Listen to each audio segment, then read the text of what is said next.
أعوذ بالله السميع العليم من الشيطان الرجيم بسم الله الرحمن الرحيم وبه نستعين إنه خير ناصر ومعين وصلى الله على سيدنا محمد وآله الطيبين الطاهرين اللهم صل على محمد وآل محمد. عزیزان گرامی سامعین محترم کاروان عطرت، السلام علیکم ورحمۃ اللہ وبرکاتہ۔ امید ہے کہ آپ خیر و عافیت سے ہوں گے اور آپ کا سفر منزل مقصود کی جانب کی، جسے پروردگار متعال نے عبادت کا عنوان دیا ہے اور فرمائے وما خلقت الجن والانس الا لیعبدون، جاری ہوگا۔ مولا علی ابن ابی طالب علیہ السلام کے ولادت کے موقع پر آپ کی خدمت میں مبارکباد پیش کرتے ہیں۔ امید ہے کہ جس طرح مولا علی علیہ السلام عدل و انصاف کے پیکر تھے، جس طرح وہ سراپا عادل تھے، یعنی آپ دنیا کی تمام ڈکشنریز کو اٹھائیں اور عدل کے لفظ کو اس میں تلاش کریں اور جو کچھ اس کے سامنے لکھا ہوا ہے سب مٹا دیں اور اس کی جگہ لکھ دیں علی ابن ابی طالب، تو اس میں کوئی حرج نہیں ہے، بلکہ پھر بھی گنجائش ہوگی۔ تو پروردگار متعال ہمیں بھی توفیق دے کہ اب جب ہم نے دعویٰ کیا ہے اتباع کا، پیروی کا، موالی ہونے کا، تو اس دعوے کے ساتھ ہم انصاف کر سکیں، ہم الفاظ کے معنی کو سمجھ سکیں۔ جب ہم کہتے ہیں کہ ہم اہل بیت علیہ السلام کی پیروی کرتے ہیں، اتباع کرتے ہیں، اطاعت کرتے ہیں، تو ہمارے ذہن میں وہی معنی ہے کہ جو ان الفاظ کا درست معنی ہے۔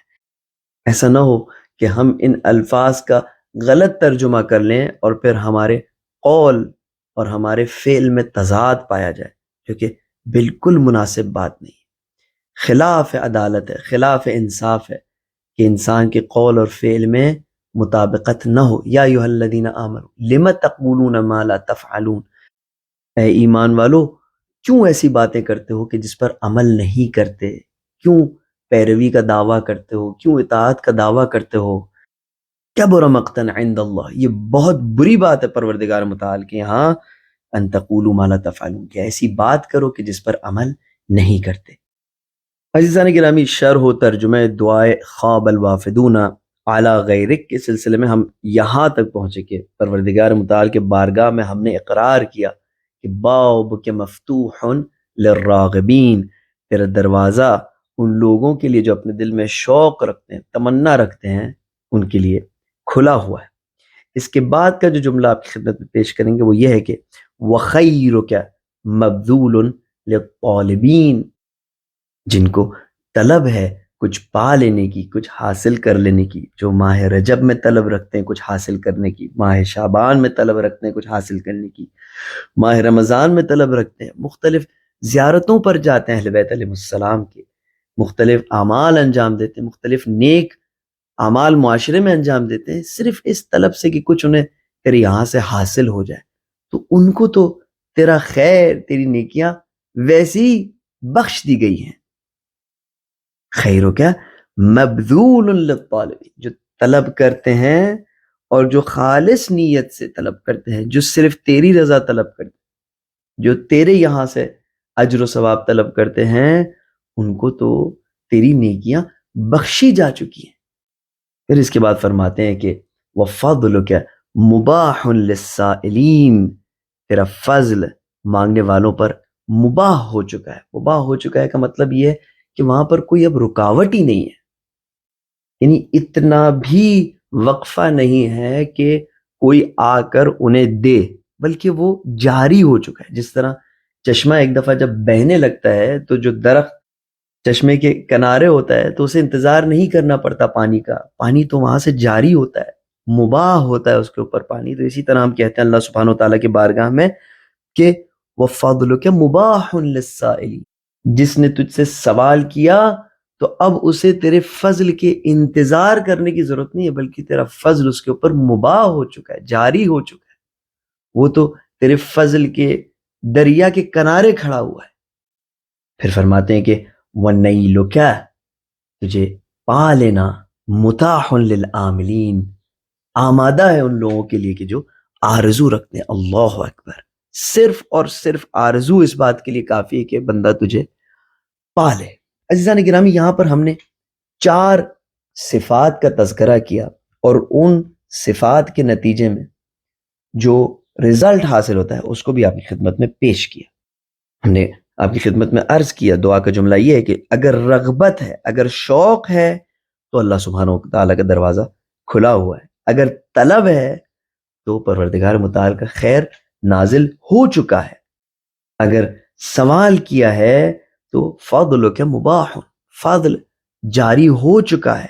اور اگر آرزو کی ہے تو پروردگار متعال کو پا لینا آسان ہو چکا ہے. یہ دعا کے جملات ہیں عزیزان گرامی، یہ الفاظ ہیں، ان کے پیچھے معانی ہیں. معانی ہم نے ذمہ داری کے ساتھ آپ کی خدمت میں پیش کیے ہیں. اور اللہ سبحانہ و تعالیٰ اور اللہ کے رسول صلی اللہ علیہ وآلہ وسلم اور اہل بیت علیہ السلام نے ان الفاظ پر بھروسہ کر کے ان معانی کو ہم تک پہنچانا چاہا ہے کہ جس میں ہماری ہدایت ہے، جن معانی میں ہماری ہدایت ہے. ایسا نہ ہو کہ الفاظ اور معانی کا رشتہ ہم توڑ دیں. اس کے میں نے آپ کی خدمت میں عرض کیا ہمارے ذہن میں وہی کانسیپٹ چل رہے ہوں جو پچھلے پرانے دور کے ہم نے یاد کیے ہوئے ہیں، اور جب بھی ہم نئی چیز پڑھیں، جب بھی ہم کوئی نئی چیز کا مطالعہ کریں تو انہی کانسیپٹس کو ان پر اپلائی کریں، اور در نتیجہ ہمارے ہدایت کا لیول وہیں پر ٹھہرا رہے جہاں پر پہلے تھا. اب تلاش یہ کرنا ہے کہ پرابلم کہاں پر آتی ہے. جب دروازہ کھلا ہوا ہے، باب کے مفتوح، خیر کے مبذول، خیر نازل ہو چکا ہے، بخشا جا چکا ہے. فضل کے مباح، فضل جاری ہو چکا ہے. نیل کے متاح، ملنا اور پالنا آسان ہو چکا ہے. اور یہ کن کے لیے؟ للراغبین، جو شوق رکھتے ہیں. کوئی عجیب و غریب صفت نہیں ہے، ہمارے دل میں بھی شوق ہے. للطالبین، جو طلب رکھتے ہیں. للسائلین، جو سوال کرتے ہیں. للعاملین، جو آرزو اور امید رکھتے ہیں. تو کیا ہم ان میں سے نہیں ہیں؟ کیا ہم رغبت نہیں رکھتے؟ ہم طلب نہیں کرتے؟ ہم سائل نہیں ہیں؟ پھر کیوں ہمیں پروردگار متعال کی ان عظیم نعمتوں کا احساس نہیں ہوتا؟ عزیزان گرامی، ممکن نہیں ہے کہ پروردگار متعال کسی چیز کا ہم سے وعدہ کرے، اہل بیت علیہ السلام اس وعدے کو ہم تک پہنچائیں اور وہ پورا نہ ہو. یہی کہ اگر توجہ کریں تو یہی کہ ہم ماہ مبارک رجب میں داخل ہوتے ہیں، اور یہ نہ کہ صرف ہمارا ٹائم ماہ رجب کے ٹائم سے مل جائے، بلکہ ہم اس شعور کے ساتھ داخل ہوتے ہیں، اس چاہت کے ساتھ داخل ہوتے ہیں کہ کچھ حاصل کریں اس مہینے میں، کچھ ماہ مبارک شعبان اور رمضان کے لیے مزید تیاری حاصل کریں، کچھ سیکھیں، کچھ سمجھیں.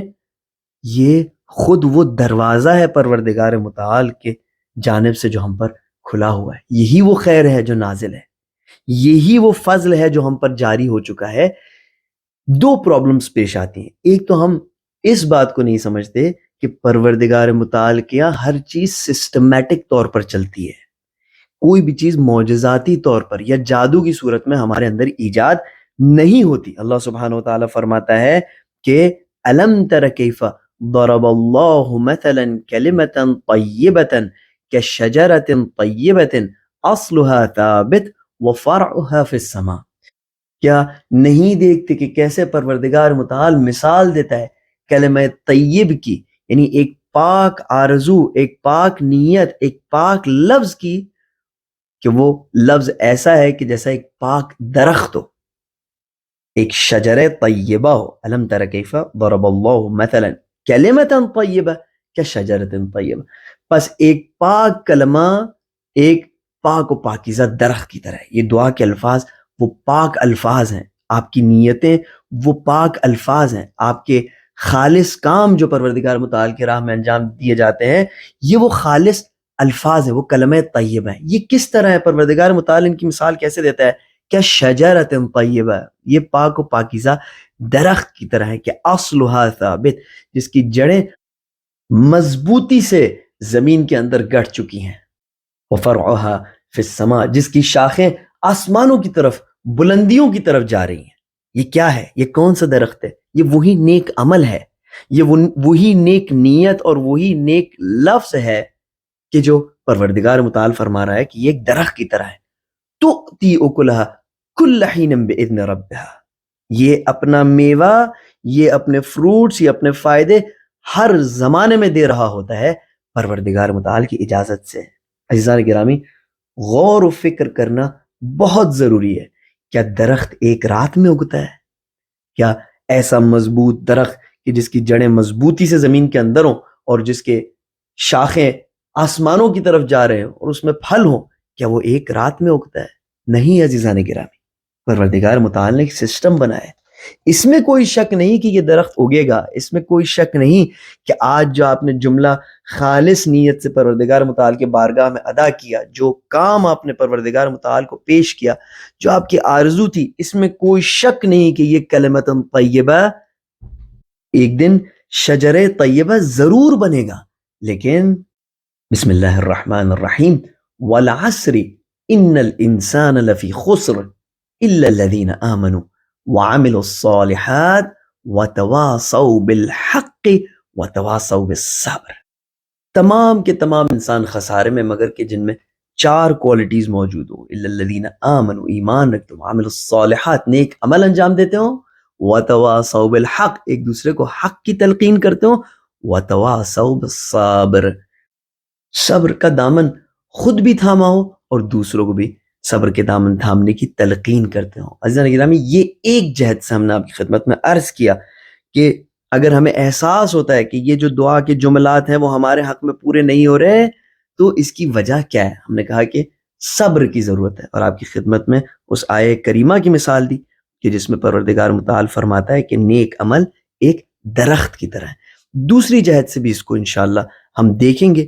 اس وقت اس درس کا وقت تمام ہوا چاہتا ہے، انشاءاللہ اگلے درس میں ہم دوسری وجہ ڈسکس کریں گے کہ جس کے باعث ہمیں ایسے محسوس ہوتا ہے کہ یہ دعا ہمارے حق میں قبول نہیں ہو رہی۔ اپنا خیال رکھیے گا اور دعاؤں میں یاد رکھیے گا۔